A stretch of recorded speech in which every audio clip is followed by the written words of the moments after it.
Alors bonjour Hugues, bienvenue au comptoir du rêve à Toulouse pour cette séance de dédicace euh, pour les Lions de Juda tome 2 qui sont sortis aux éditions d'Argo où tu es le dessinateur et Desberg le scénariste et Jérôme Maff qui est aussi présent pour cette séance de dédicace qu'on verra coloriser tes dessins tout à l'heure qui est donc ton coloriste. Alors est-ce que tu peux nous parler de cette série s'il te plaît? Cette série a débuté finalement quand on travaillait avec Stéphane. Je travaille avec Stéphane Desberg depuis 20 ans et avec Jérôme, je travaille avec Jérôme depuis facilement 10 ans, même ouais, 10 ans. Et donc voilà, on finissait l'Étoile du désert. J'avais pas trop prévu le coup derrière. On s'était dit est-ce qu'on va pas continuer l'aventure et tout ça. Et puis finalement, euh, il se trouve qu'on a décidé avec l'éditeur d'arrêter l'aventure parce que de toute façon on avait signé pour 2 albums et c'était bon, je pense qu'on avait fait le tour et on s'est retrouvé, on s'est dit qu'est-ce qu'on fait avec Stéphane et on a cherché des sujets, on partait de rien, on a toujours, avec Stéphane on a toujours bossé sur, on discute, on voit ce qu'on aime, ce qu'on a en commun, moi je refais ça avec tous mes scénaristes, hein. Je veux dire, je bosse pas, je suis pas un dessinateur de commande, moi je bosse avec quelqu'un que j'apprécie et avec quelqu'un dont j'ai pas mal de choses en commun. Et je discute, je fais connaissance souvent autour d'une table avec un bon verre, et parce que je pense que c'est là qu'on discerne vraiment qui est la personne avec qui on va bosser. L'aspect humain, globalement, est important pour moi. Donc on a débattu, discuté, et c'est moi qui ai amené l'idée de, tiens, mais pourquoi pas l'idée de l'aventure, l'aventurier. On a eu Corto Maltese, on a eu la BD classique à parler beaucoup de cette thématique-là, de ce sujet-là. Mais je trouve que c'est un peu en perdition. Et moi, c'est un truc qui m'intéresse. Moi, globalement, les années 20, 30, 40, la période de la colonisation, on l'a vu quand j'ai fait mon album solo, Les Quatre Coins du Monde. C'est des sujets qui m'intéressent. La colonisation, la décolonisation, enfin bon, l'impact qu'a pu avoir la France et par le prisme des relations humaines et tout ça. Traiter d'un sujet qui peut paraître ancien, désuet, mais qui a une résonance avec notre quotidien. On ne parle que de ça, finalement, de colonisation et de décolonisation. J'ai été précurseur, finalement, parce que moi, c'est un sujet qui me passionne. Et donc, on dit, voilà, créons une histoire, faisons revenir l'aventurier, avec un grand A, au devant de la scène BD. Et il y a eu Indiana Jones au cinéma, il y a eu des rappels, des piqûres de rappel, mais en BD, il n'y en avait pas tant que ça, finalement. Et donc voilà, on est parti, on a discuté, et puis ensuite Stéphane a pris en charge la part à lui. Alors il a fait quelque chose de différent. Moi j'aurais traité plutôt de peut-être un personnage français, la colonisation française, je la connais mieux, je la maîtrise mieux. Et lui, ben voilà, c'est un travail à deux, je l'ai laissé libre choix de choisir. On est parti plutôt sur quelque chose d'anglais, l'Afrique de l'Est, les colonies britanniques. Et donc j'ai aimé son histoire, le côté un peu, le rapport qu'il a lié de sorcellerie, d'animisme à un récit de colonisation. Ça a traité de pas mal de sujets intéressants. Et on voulait faire une vraie histoire d'aventure avec du souffle, des événements, quelque chose qui avance, qui est puissant et tout ça. Et en créant des personnages qui aient suffisamment de corps pour porter l'histoire, quoi. Et voilà, donc on est parti sur ce récit-là. C'est un échange à deux.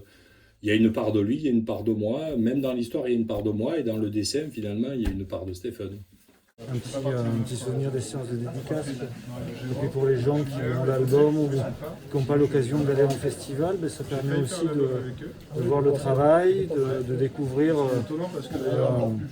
C'est toujours magique en fait la création d'un dessin.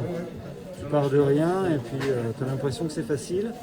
4 coups de crayon et la magie opère, quoi. Sauf que lui, il en fait un peu plus que 4 ou 5, j'avais pas compris ça en fait. C'est ça. Un album, ça je pouvais le faire. Et surtout que moi je travaille sans filet, j'ai pas de crayon. C'est ça qui est génial. Donc c'est un peu des fois, comment dire, j'aime bien le challenge d'être en danger. Mais... Alors Hugues, est-ce que tu veux nous parler de ce personnage que tu es en train de dessiner? Alors c'est Naïcha, le personnage, un des 2 personnages principaux de la série, de Lion de Juda. Voilà. Personnage africain. jeune femme indépendante, puissante, qui a pas mal souffert. Voilà. Elle représente l'Afrique un petit peu dans la série. Une Afrique qui se défend. Et donc c'est aussi une sorcière, donc. Elle a été initiée. Elle a été initiée à la sorcellerie. Et tout l'intérêt de la série, Lion de Juda, réside justement dans cette lutte un petit peu entre un jeune colon anglais qui représente donc bien sûr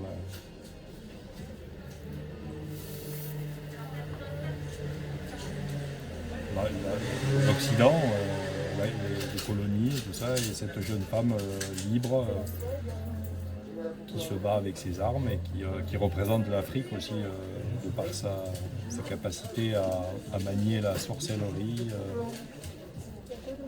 C'est à la fois sur la colonisation et sur l'histoire sur la colonisation et sur les hommes, les femmes. Un personnage, il n'est jamais l'histoire à lui seul, il est vraiment un des éléments de l'histoire. Enfin, c'est un bon personnage féminin en tout cas. D'ailleurs, ce qui est intéressant dans l'histoire, c'est que dans notre histoire, c'est le personnage féminin qui pourchasse le héros, le personnage masculin, et le personnage masculin qui est l'anglais, qui est le blanc, et c'est le personnage féminin et africaine, donc noir, qui est le chasseur.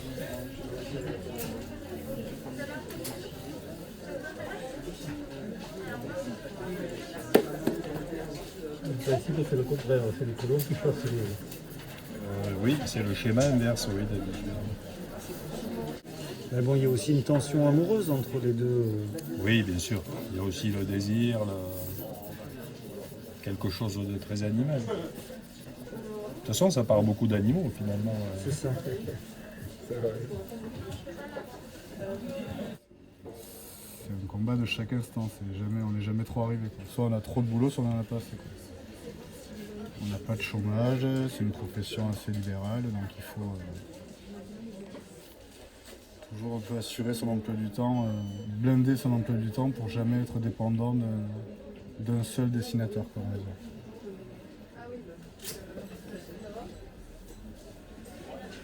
Richard, est-ce que tu avais une question à poser à Jérôme? Tu es admiratif. Ah oui, c'est vrai que ça donne de la vie au dessin. Ouais, je crois que plutôt que de grands discours, effectivement, de regarder la magie des couleurs opérée sur la sorcière, c'est juste magique. J'ai une formation de designer automobile et mobilier, moi. Mais je suis vraiment pas quelqu'un d'ingénieur destiné à l'ingénierie. Ça me fait profondément... Voilà. Donc je suis reparti dans un truc un peu plus instinctif et artistique.